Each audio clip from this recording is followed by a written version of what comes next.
Waktunya bersaat teduh dengan Tuhan melalui bacaan Alkitab satu pasal sehari dalam kitab sajak dan nyanyian yang dinyanyikan oleh bangsa Yahudi bahagian kedua, seri yang ke-149. Kitab Mazmur pasal 149, nyanyian kemenangan bagi orang Israel. Mari baca Alkitab. Mari dengar Alkitab dan mari lakukan apa yang Allah firmankan di dalam Alkitab. Maka iman dan pengharapanmu tidaklah sia-sia. Tuhan Yesus, Allah Putra, Alfa dan Omega memberkati, dan Allah Roh Kudus akan menuntun untuk memahami. Salam kasih dan doa dari Rumah Produksi Endang Silitonga Tanjung Bible Audio Ministry. Mari memulainya dengan doa dalam hati.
Haleluya! Nyanyikanlah bagi Tuhan nyanyian baru. Pujilah Dia dalam jemaah orang-orang saleh. Biarlah Israel bersukacita atas yang menjadikannya. Biarlah Bani Sion bersorak-sorak atas Raja mereka. Biarlah mereka memuji-muji namanya dengan tari-tarian. Biarlah mereka bermazmur kepadanya dengan rebana dan kecapi. Sebab Tuhan berkenan kepada umatnya. Ia memahkotai orang-orang yang rendah hati dengan keselamatan. Biarlah orang-orang saleh beria-ria dalam kemuliaan. Biarlah mereka bersorak-sorai di atas tempat tidur mereka. Biarlah pujian pengagungan Allah ada dalam kerongkongan mereka, dan pedang bermata dua di tangan mereka, untuk melakukan pembalasan terhadap bangsa-bangsa, penyiksaan-penyiksaan terhadap suku-suku bangsa, untuk membelenggu raja-raja mereka dengan rantai, dan orang-orang mereka yang mulia dengan tali-tali besi, untuk melaksanakan terhadap mereka hukuman seperti yang tertulis. Itulah semarak bagi semua orang yang dikasihinya. Haleluya.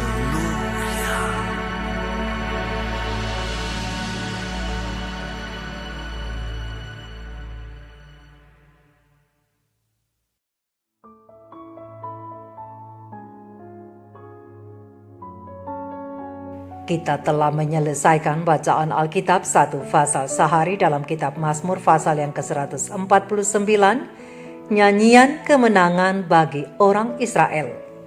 Sedikit perenungan melalui pasal ini. Sahabat-sahabat firman di mana saja berada, Mazmur pasal yang ke-149 adalah Mazmur Haleluya keempat, dan yang sekelompok dengan Mazmur 145 sampai 148. Suasana pujian yang ditampilkan dari Mazmur ini adalah penuh bahagia dan penuh kegembiraan. Alasan utama untuk memuji Tuhan dalam Mazmur ini ialah karena kemenangan yang Tuhan berkenan untuk memberikannya kepada umatnya atas musuh-musuh mereka. Dengan memuji Tuhan atas kemenangan itu, mereka mengakui bahwa Tuhanlah sumber kemenangan mereka dan bukan oleh jasa atau kekuatan mereka. Oleh karena itu di ayat yang kelima katakan mereka dapat berbaring dengan damai, bahkan tetap dapat bersorak-sorai. Pujian ini dilatar belakangi oleh sejarah bangsa Israel, baik pada masa permulaan ketika Tuhan memerdekakan mereka secara tuntas dari perbudakan Mesir dan juga momen-momen penyelamatan lainnya. Dan buat kita, umat Kristen di akhir zaman, Mazmur ini merupakan bagian dari sejarah perjalanan kerohanian kita dalam memuji Allah karena Ia telah memberikan kemenangan kepada kita dari kuasa dosa. Sahabat-sahabat firman, Tuhan Allah sangat senang dengan nyanyian-nyanyian pengagungan atas apa yang telah dilakukannya kepada umatnya. Apalagi sukacita akan kelepasan abadi yang segera diberikannya kepada mereka. Sudahkah mereka bersedia untuk dilepaskan dan menerima anugerah Allah menjadi seorang pemenang dalam pertarungan iman mereka? Mari kita periksa diri kita. Sudahkah kita mengenakan jubah kebenaran Kristus dan apakah kita siap menerima rahmat-Nya? Pena Ilham Ilahi Roh Nubuat, That I May Know Him, halaman 191 alinea ke-6 mengatakan bahwa Tuhan akan datang dan kita harus bersedia. Setiap waktu kita harus selalu merindukan rahmat-Nya dan mau mengenakan jubah kebenaran Kristus. Kita harus merendahkan jiwa di hadapan Tuhan dan datang ke kaki salib-Nya. Maka Ia akan menaruh perkataan di mulut kita untuk berbicara baginya, bahkan memuji Dia. Allah akan mengajari kita tekanan dari nyanyian para malaikat, bahkan ucapan syukur kepada Bapa Surgawi kita. Kita tidak dapat melakukan apapun dari diri kita sendiri, tetapi Tuhan ingin menyentuh bibir kita dengan batu bara hidup dari luar mezbah. Dan Ia ingin menguduskan lidah kita dan menguduskan seluruh keberadaan kita. Biarlah puji-pujian pengagungan Allah ada dalam kerongkongan mereka, kata firman Tuhan, dan pedang bermata dua atau firman Tuhan ada di tangan mereka. Terang besar Alkitab Mazmur 149 ayat 6. Namun pengudusan lidah itu harus didahului dengan memiliki roh kerendahan hati atau roh kelemah lembutan yang menghiasi jiwa. Pena Ilham Ilahi Roh Nubuat Reflecting Christ, halaman 264 alinea pertama sampai alinea ke-6 mengatakan, sebab Tuhan berkenan kepada umat-Nya, Ia memahkotai orang-orang yang rendah hati dengan keselamatan. Terang besar Alkitab Mazmur 149 ayat 4. Buah pengudusan yang paling berharga adalah anugerah kelemah lembutan. Ketika rahmat ini muncul dalam jiwa, watak akan dibentuk oleh pengaruhnya. Ada penantian yang terus-menerus pada Tuhan dan penyerahan kepada kehendak-Nya. Maka pengertian akan menangkap setiap kebenaran ilahi dan kehendak akan tunduk pada setiap ajarannya tanpa ragu atau bersungut-sungut. Kelemah lembutan sejati akan melembutkan dan menundukkan hati dan memberi kebugaran pikiran bagi firman yang ditanam. Itu akan membawa pikiran menjadi taat kepada Yesus Kristus dan membuka hati pada firman Tuhan. Ketika hati seperti Lydia itu dibuka, maka itu akan menempatkan kita bersama Maria sebagai pelajar di kaki Yesus. Yesus akan membimbing orang-orang yang rendah hati menurut hukum, dan Ia mengajarkan jalannya kepada orang-orang yang rendah hati. Berdasarkan terang besar Alkitab Mazmur 25 ayat 9. Bahasa orang yang lemah lembut tidak pernah sesumbar, namun seperti Samuel yang kecil mereka akan berdoa. Berbicaralah Tuhan, karena hamba-Mu mendengar. Terang besar Alkitab 1 Samuel 3 ayat 9. dalam sekolah Kristus akan ditandai dengan salah satu buah roh, yaitu kelemah lembutan. Itu adalah anugerah yang ditempa oleh Roh Kudus bagi seorang yang mau dikuduskan. Dan itu akan memungkinkan pemiliknya setiap saat untuk dapat mengendalikan ruam dan amarah yang terburu nafsu. Ketika rahmat kelemah lembutan itu dihargai oleh mereka yang tadinya adalah orang yang suka muram atau orang yang wataknya gegabah, maka mereka akan melakukan upaya yang paling tulus untuk menundukkan amarah mereka yang membuat mereka tidak berbahagia. Setiap hari mereka mau belajar mengendalikan diri sampai mereka dapat menaklukkan apa yang Yesus tidak sukai dan Yesus ingin mereka tundukkan. Setiap hari mereka harus menyesuaikan diri dengan pola ilahi sampai mereka dapat mematuhi perintah yang diilhami, cepatlah mendengar, lambat berbicara, dan lambat marah. Terang besar Alkitab Yakobus 1 ayat 19. Kelemah lembutan adalah perhiasan batinia yang dalam penilaian Allah sangat berharga. Sehingga Rasul berbicara tentang ini sebagai sesuatu yang lebih baik dan lebih berharga daripada emas atau mutiara atau permata-permata yang mahal. Dan sementara perhiasan luar hanya mempercantik tubuh fana, maka ornamen kelembutan menghiasi jiwa dan menghubungkan manusia yang terbatas dengan Tuhan yang tak terbatas. Ini adalah perhiasan atau ornamen pilihan Tuhan. Ia yang menghiasi langit dengan orbit cahaya, dengan roh yang sama menjanjikan hal itu. Dia akan memahkotai orang yang lemah lembut atau orang yang rendah hati dengan keselamatan. Malaikat sorga akan mencatat mereka sebagai yang terbaik, yang mengenakan Tuhan Yesus dan berjalan bersamanya dalam kelemah lembutan dan kerendahan hati. Jika orang Kristen ingin mencapai perkara yang tinggi, maka ada kemungkinan mereka akan naik ke pencapaian yang lebih tinggi, yaitu memperoleh kemenangan yang sejati bersama Kristus Yesus Juru Selamat. Mari kita renungkan ini bersama. Tuhan Yesus memberkati. Shalom.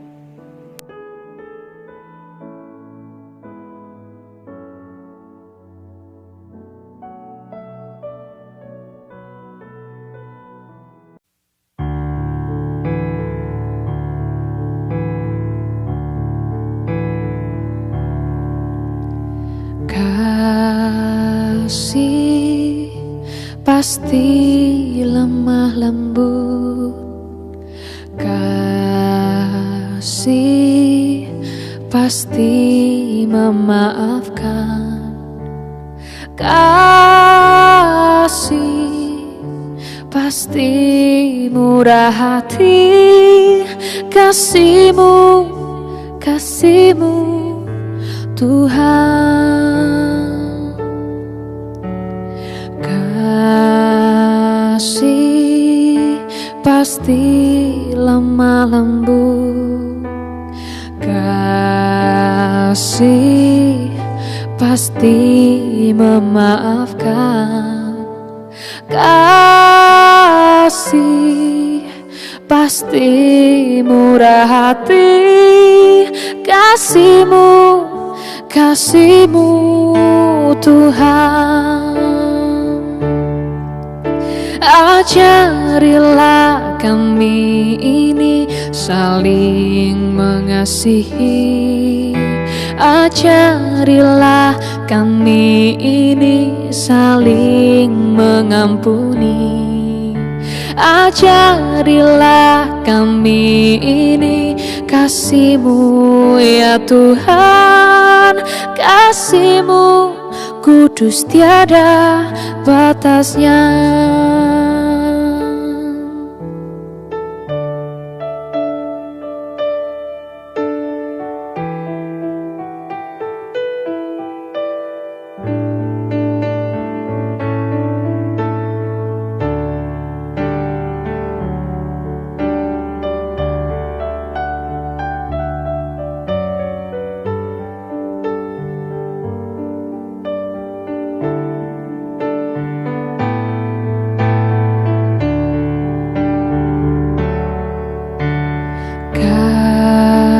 Kasih pasti lemah lembut,